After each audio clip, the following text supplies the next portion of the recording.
না। এই অ্যাডমিশন যুদ্ধ, এই ভর্তি যুদ্ধ, এইটা হয়তো আমার কপালে লিখে নেই। আমার দ্বারা মনে হয় চান্স পাওয়া হবে না, আমার দ্বারা মনে হয় এত এত পরীক্ষার্থীর মধ্যে মনে হয় সফলতা মনে হয় আমার জন্য লিখে নেই। এরকম চিন্তা থেকে প্রতিনিয়ত আমরা ডিমোটিভেট হয়ে যাচ্ছি, হতাশ হয়ে যাচ্ছি। আমরা হয়তোবা যেইভাবে পড়াশোনা করার দরকার এই পড়াশোনাটা আমরা আর করতে পারছি না। আমি জানি না তোমাদের কার কীরকম প্রবলেমগুলো, বাট আমার এখনও মনে আছে আমি যখন আমার অ্যাডমিশন সিজনে যখন ভর্তি পরীক্ষা খুবই সন্নিকটে চলে আসছিলো, তখন যখন আমি পড়তে বসতাম অঝরে আমার চোখ দিয়ে পানি বের হতো। আমি যখন শুইলেও আমার চোখ দিয়ে পানি বের হতো, আর মনে হতো মাথার মধ্যে টেনশন, এটা পারি না, ওইটা পারি না, এই পারি না, সেই পারি না, তাহলে আমি কি চান্স পাবো? এত মানুষ পরীক্ষা দেবে, আমি কি চান্স পাবো?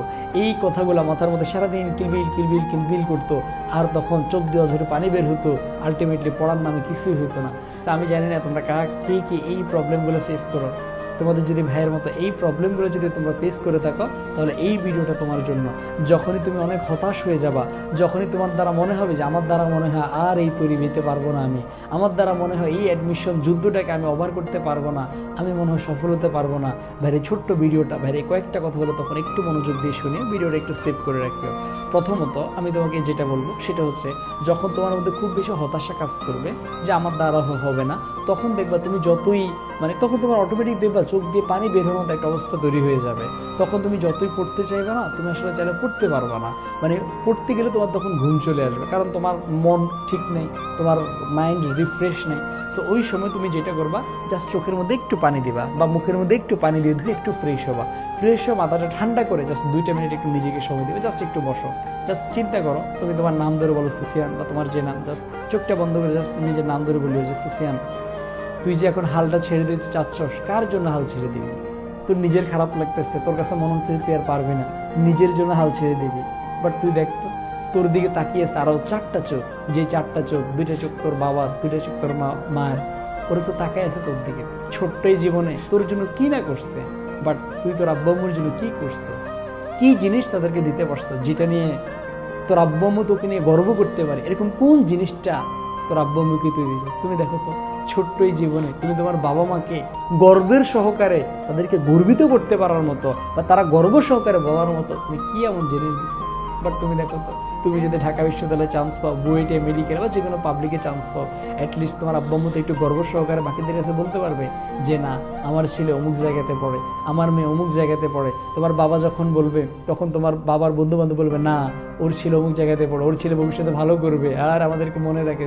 তোমার মা গর্ব সহকারে বলবে, তখন তোমার খালা, আত্মীয় স্বজন যারা, ওরা তোমাকে আলাদা একটা ভ্যালু দিবে, তোমার মাকে ভ্যালু দিবে, তোমাকে ভ্যালু দিবে। সে ছোট্ট এই জীবনে তোমার আব্বু আম্মুকে একটু সম্মান দেওয়া, এই ছাড়া তুমি কি দিতে পারবে এই জীবনে? হ্যাঁ, একটা সময় হয়তো তুমি তোমার আব্বু আম্মুকে টাকা দিবা, বাট টাকা দিয়ে কখনো সম্মান কেনা যায় না।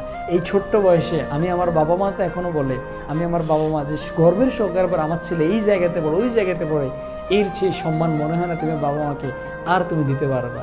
তুমি দেখো তো, যখনই তোমার মধ্যে খুব বেশি হতাশা চলে আসবে, জাস্ট চোখটা বন্ধ করো। যারা ভিডিওটা দেখবে প্রত্যেকে একটু চোখটা বন্ধ করো, চোখটা বন্ধ করে জাস্ট একটু ফিল করো। যেদিন আমি ঢাকা বিশ্ববিদ্যালয়ে বলো, বা তুমি তোমার স্বপ্নের জায়গায় ভর্তি পরীক্ষা দিতে যাবা, যখন তুমি পরীক্ষার প্রশ্ন হাতে পাবা, যদি দেখো যে তুমি এই কয়েকদিন লাস্ট সময় যা যা পড়ছো আলহামদুলিল্লাহ মোটামুটি এর মধ্যেই তোমার সব চলে আসছে, তখন তুমি কত জোরে চিৎকার দিয়ে বলবে, ইয়াস, আমি যা পড়ছি সব আসছে, আলহামদুলিল্লাহ আমি চান্স পাবো। বাট ওই দিনে, ওই মুহূর্তে যদি তোমার কাছে মনে হয় আমি লাস্ট কয়েকদিন হয়তো বা এই টপিকগুলো যদি আমি পড়ে যাইতাম, আজকে এই জায়গা থেকে প্রশ্ন আসছে, হয়তো আমি হাল ছেড়ে দিচ্ছি, আমি ভেঙে পড়ছি, আমি এই জায়গাগুলো আর পড়ে যাইনি, বাট এই জায়গাগুলো যদি একটু ফোকাস করতাম, আজকে হয়তো আমার পরীক্ষাটা অনেক ভালো হতো। তুমি জাস্ট ফিল করো, চোখটা বন্ধ করে, যেদিন ঢাকা বিশ্ববিদ্যালয়ের রেজাল্ট দিবে ওই দিনের কথা একটু চিন্তা করো, বুয়েটের রেজাল্ট দিবে, মেডিকেলের রেজাল্ট দিবে, একটু চিন্তা করো তো ওই দিনের কথাটা।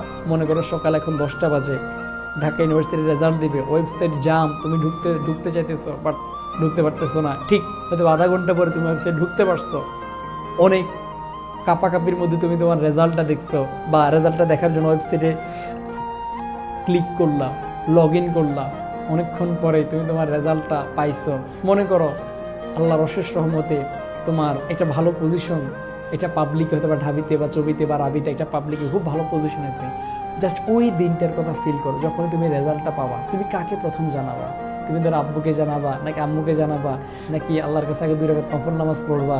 তখন এই সিচুয়েশনে তুমি ফিল করো তো তুমি তোমার আম্মুর দৌড় দিয়ে তুমি আম্মুর পায়ের মধ্যে একটা সালাম দিয়ে বলবো, আম্মু আমি আমার স্বপ্নের যেই স্বপ্নের বিশ্ববিদ্যালয়ের জন্য আমি এত কষ্ট করছি, 4টা মাস 5টা মাস টানা পরিশ্রম করছি আম্মু। তোমার মনে আছে আম্মু, তুমি বলছিল যে বাবা এত পড়া লাগবে না, এত পড়া লাগবে না, এত পড়া লাগবে না, এত পড়া লাগবে না, এবার ঘুমা। আম্মু আমি যে পরিশ্রম করছি দেখো আমি আমার ফল পাইছি। যখন তুমি তোমার আম্মুর কাছে বা তুমি তোমার আব্বুর কাছে পায়ে সালাম দিয়ে যখন বলবা, চিন্তা করো তো তোমার আব্বুর মুখের দিকে তাকাও, কতটা খুশি তারা হবে। তোমার আম্মুর মুখের দিকে জাস্ট ইমাজিন করো কতটা খুশি তারা হবে।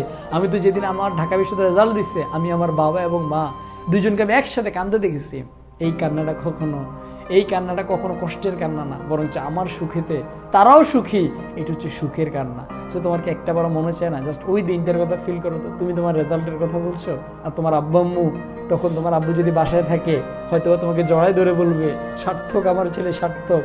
জাস্ট ওই দিনের কথাটা ফিল করো, যখন তোমার মধ্যে খুব বেশি হতাশা মনে হবে, নিজের আব্বু আম্মুর চেহারাটা একটাবার ফিল করো যে আমি যখন রেজাল্টের দিতে যদি চান্স হয় আমি আব্বু আম্মুকে বলবো, তারা কি অবস্থা হবে তখন তাদের, আমার কি অবস্থা হবে।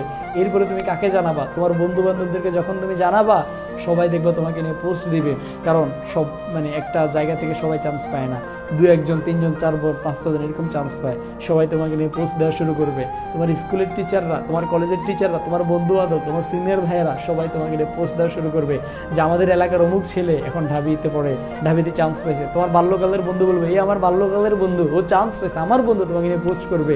তুমি দেখো তো লাস্ট কবে তুমি অভিনন্দন বন্ধু এগিয়ে যা এই কথাটা পাওয়ার মতো একটা কাজ করছো বলো তো?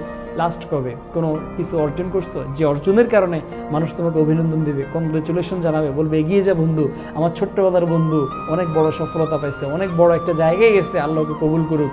এই যে একটা দোয়া প্রত্যেকে তোমাকে নিয়ে একটা পোস্ট করবে, মাতামাতি করবে, এরকম কাজ কে করছো? তুমি জাস্ট ওই দিনের কথা ফিল করো, সবাই তোমাকে অভিনন্দন জানাবে, সবাই তোমাকে ফুল দিতে আসবে। আমি যেদিন ঢাবিতে চান্স পেয়েছি, আমাদের এলাকার যে সংগঠনগুলো ছিল সাথে সাথে আমাদের বাসায় চলে এসেছিল আমাকে কংগ্রেচুলেশন জানানোর জন্য ফুল দিয়ে।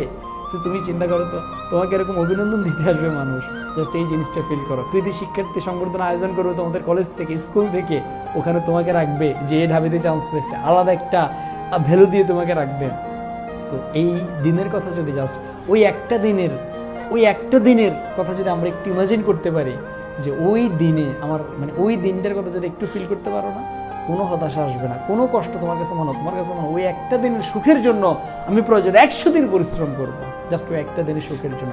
তুমি জাস্ট ফিল করো তো, এই যে ঢাকা বিশ্ববিদ্যালয় যেই জায়গা থেকে পুরো বাংলাদেশ বলা যায় নিয়ন্ত্রিত, বা পুরো বাংলাদেশের সকল কিছু বলা যায় যে এই জায়গা থেকে উৎপত্তি হয়, লিডারশিপ বলা যায় কিছু বলো, এই জায়গাটা অলওয়েজ পত্রিকার হেডলাইন বলো, খবরের হেডলাইন, প্রত্যেকটা জায়গায় আমরা অলওয়েজ রেখে দেখে থাকি।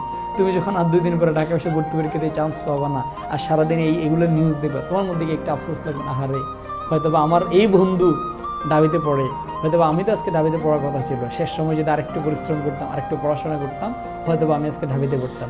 বিশ্বাস করো, এই অ্যাডমিশন জার্নিটা একটা হচ্ছে কঠিন একটা রিয়েলিটি, কঠিন একটা বাস্তবতা।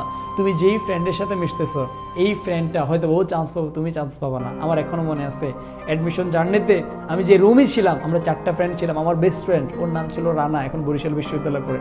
আমরা 2 বন্ধু, অনেকবার আমরা বলছিলাম যে আমরা 2 বন্ধু, আমরা একসাথে পড়াশোনা করতেছি, আমরা একসাথে ঢাকা বিশ্ববিদ্যালয়ে আমরা ইনশাল্লাহ পড়াশোনা করবো।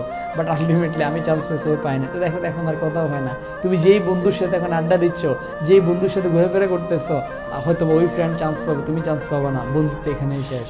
তোমার ওই ফ্রেন্ড সার্কেলের সাথে মিশতে তোমার লজ্জা লাগবে, ওরা হয়তো বা কথায় কথা বলবে আমাদের ঢাবি ক্যাম্পাসে এরকম, আমাদের রাবি ক্যাম্পাসের টিচাররা এরকম, বাট তুমি তখন চোখ লুকাই থাকবা, মুখ লুকাই থাকবা, বলার মতো কোনো ভাষা থাকবে না তোমার। হয়তো বাবা সেকেন্ড টাইমের দিকে ঝুঁকিয়ে পড়বা, হয়তো অন্য কোনো দিকে যাবা। বাট এই যেটা গর্বের সাথে বলতে পারা, এই যে একটা সম্মান, এই যে একটা গর্ব, এই যে একটা গৌরব, এই জিনিসটা হয়তো তুমি পারবা না।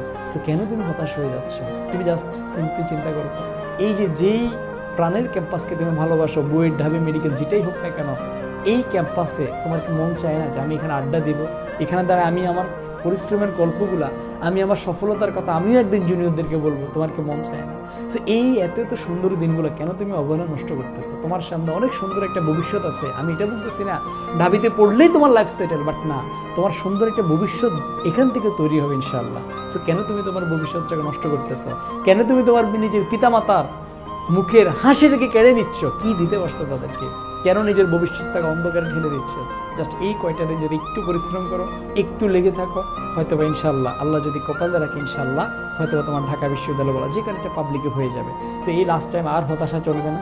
যখনই হতাশ মনে হবে, জাস্ট নিজের মা বাবার চেহারার দিকে একটু তাকাবা, কি দিতে পারলাম, জাস্ট তুমি পরীক্ষা দিনের কথা চিন্তা করবা, জাস্ট যেদিন ঢাকা বিশ্ববিদ্যালয়ের রেজাল্ট দেবে ওই দিন তোমার কি কি হবে, তুমি কাকে কাকে জানাবা, তোমার মধ্যে কি এক্সাইটমেন্ট কাজ করবে। সবাই ফেসবুকে পোস্ট দিবে, তুমি আলহামদুলিল্লাহ পোস্ট দিবা, তোমার জুনিয়ররা তোমাকে তখন আসবে, শুনবে, তোমার থেকে গল্প শুনতে চাইবে, ভাই আমরা কীভাবে পড়বো, আমাদেরকে একটু সাজেশন দেন।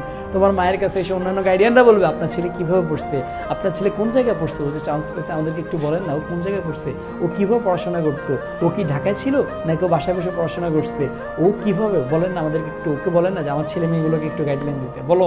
এর থেকে খুশি তোমার পিতামাতার জীবনও হবে না, বিশ্বাস করো। যখন তোমার পিতামাতা দেখবে আমার ছেলেকে নিয়ে আমার পাশের বাসার গাইডিয়ানরা কথা বলতেছে, আমার ছেলে এটা করছে, আমার ছেলের কাছে ওরা পরামর্শ চাচ্ছে, ওরা আমাকে বলতেছে আমি নাকি গর্বিত মা, আমি নাকি গর্বিত বাবা। তো এই জিনিসগুলো হচ্ছে মানে আনন্দের বিষয় হইতে পারবো না ছোট্ট এই জীবনে। হ্যাঁ হয়তো একসময় অনেক টাকা ইনকাম করবা, বাট এই যে একটা ছোট্ট বয়সের সম্মানটা, এই সম্মানটা আর কখনোই পাবা না। সো নিজেকে যখন খুবই হতাশ মনে হবে, জাস্ট চোখটা বন্ধ করে এই জিনিসগুলো ফিল করবা, একটু মোটিভেশনাল ভিডিওগুলো দেখবা, ঢাকা বিশ্ববিদ্যালয়ের ভিডিওগুলো দেখবা, যে এই ঢাকা বিশ্ববিদ্যালয় এখন মোবাইলে দেখতেছে, ইনশাআল্লাহ আগামী আর কিছুদিন পরে আমি নিজেকে একজন ঢাবিয়ান বলে আমি ক্যাম্পাসে ঢুকবো, একজন রাবিয়ান বলে আমি রাজশাহী বিশ্ববিদ্যালয়ে ঢুকবো, একজন চবিয়ান বলে আমি চট্টগ্রাম বিশ্ববিদ্যালয়ে ঢুকবো। এই শপথ নিয়ে তুমি যত বেশি পরিশ্রম করা যায় পরিশ্রম করো, শেষ সময় হাল ছেড়ে দিও না। শেষ সময় যদি তুমি একটু লেগে থাকো, হয়তো বা এই সময় যে সময় তোমার, আমি বারবার বলি এই সময়ের একদিন অন্যান্য সময়ের এক মাস। কারণ কি জানো, কারণ এই সময় তুমি যা পড়বা দুদিন পরে তাই পরীক্ষাতে তুমি দিয়ে আসবা, তাই তোমার পরীক্ষাতে আসবে। বাট এক মাস আগের যেটা পড়ছো হয়তো তোমার এখন এটা মনে নেই। সো এই সময়টা, শেষ সময় যত বেশি পারো পরিশ্রম করো, কেমন? পরিশ্রমের কোনো ঘাটতি নেই ইনশাআল্লাহ, ইনশাআল্লাহ। আর সবসময় আল্লাহর কাছে দোয়া করবা, নিজের মনোবল রাখবা, ইনশাআল্লাহ আমি পারবো। যখন খুব বেশি ক্লান্ত মনে হবে তখন বলে ইয়েস আমি পারবো, এইভাবে আমার দিকে তাকাও, এইভাবে হাতটাকে বলো ইয়েস আমি পারবো, আমাকে পারতেই হরবো। এইভাবে যখন তুমি বলবো ইনশাআল্লাহ আমি পারবো, একটা উদ্দীপনা কাজ করবে। সকালে ভালো থেকো, সুস্থ থেকো, হতাশা নয়, হতাশার সাথে যুদ্ধ করো।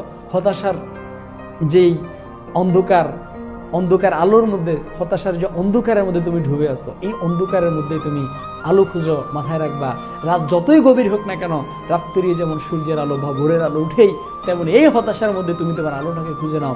যেই আলো তোমার স্বপ্নকে তোমার সামনে তুলে ধরবে, তোমার স্বপ্নকে বাস্তবায়িত করতে সাহায্য করবে, ওই আলোর দিকে ছোট, ওই স্বপ্নকে বাস্তবায়নের জন্য ছোট। তোমার ওই পিতামাতার মুখের দিকে তাকাও, ওই স্বপ্নের দিকে তাকাও, যেদিন ঢাবে রেজাল্ট দেবে ওই দিনের কথা জাস্ট ফিল করো। হতাশা থাকবে না তোমার মধ্যে হতাশা। ইনশাআল্লাহ নতুন উদ্যমে তুমি ডাবল গতিতে, ট্রিপল গতিতে ইনশাআল্লাহ তুমি পড়াশোনা করতে পারবা। শুভকামনা রইল। হতাশার মধ্যে বিন্দু পরিমাণ নিবজ্জিত হতে হবে না, সাহস নিয়ে, মনোবল নিয়ে, ডাবল পরিশ্রম করার মনোবল তোমার মধ্যে রাখতে হবে। ইনশাআল্লাহ তুমি চান্স পাবে।